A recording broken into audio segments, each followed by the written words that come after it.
बिस्मिल्लाहिर्रहमानिर्रहीम। अस्सलाम वालेकुम नाज़रीन, आपकी खिदमत में अशरफ आसमी एडवोकेट हाज़िर है।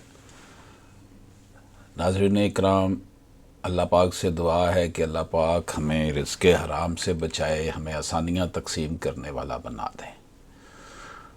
नाज़रीन इकराम, सुप्रीम कोर्ट ऑफ पाकिस्तान की जजमेंट है साजिद महमूद वर्सेस मुसम्मात Shazia Azad and others.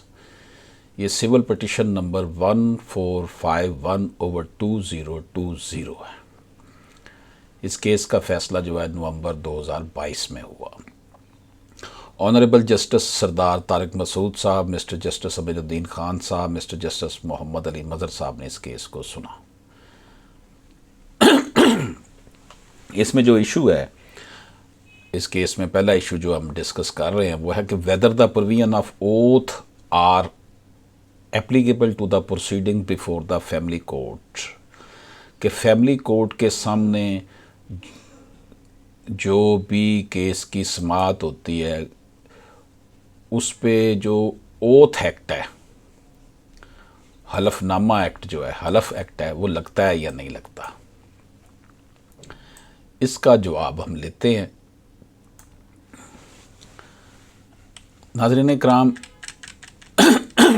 nevertheless under section 17 of the 1964 act the application of the QSO कानून शहादत order 1984 and the provision of the code of civil procedure 1908 CPC except section 10 and 11 have been excluded and made inapplicable to the proceeding before the family court in respect of part 1 of the schedule, but concomitantly under subsection 2 of section 17 it is enumerated in tandem that section 8 to 11 of the Oath Act 1873 Oath Act shall apply to all proceeding before the family court।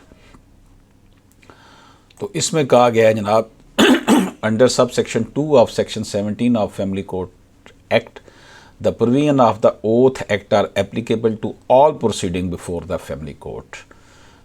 जो sub section 2 section 17 है family court act का, उसके मुताबिक the provision of the oath act, oath act की जो provisions हैं हलफ के हवाले से जो है वो तमाम की तमाम एप्लीकेबल हैं फैमिली कोर्ट के सामने जो समाअत होती है उसमें, जिसमें खुला है, खर्चे के मामलात हैं, जिसमें वो जो बाजू दावा जो होता है कॉन्जुगल राइट्स का, उसके मामलात हैं। ये थी जनाब हमारी जजमेंट जो आज आपकी खिदमत में पेश की। इजाज़त दीजिए। अल्लाह हाफिज़।